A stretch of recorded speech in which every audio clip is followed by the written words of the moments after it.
እና በየሳምንቱ እያላችሁ ባጭር ጊዜ ከፍዬ ልጨርስ ተስማማሽ? ሃይ ሚጣዬ የኔ ቆንጆ ሃፒ በርዝዴይ። አንዳንድ ሰው በተፈጥሮ ንግግር ላይ በጣም ጎበዝ ይሆናል፣ አንዳንዱ ደግሞ ማስመሰል ይችላልበታል።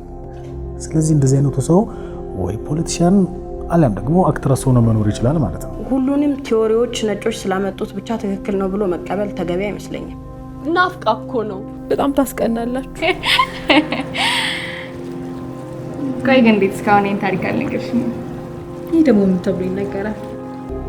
ግን ሰውየውን ለፍርድ አላቀረቡትም። አየህ ጉዳዩ የባህልና የእምነት ሳይሆን ሶሳይቲ መፍረድ የሚፈልገው ላይ ነው የሚፈርደው። ሉናር ኢፌክት ማለት ጨረቃ ሙሉ ስትሆን በሰዎችና በሌሎች የህዋን ባህሪያት ላይ የሚከሰት የባህሪ ለውጥ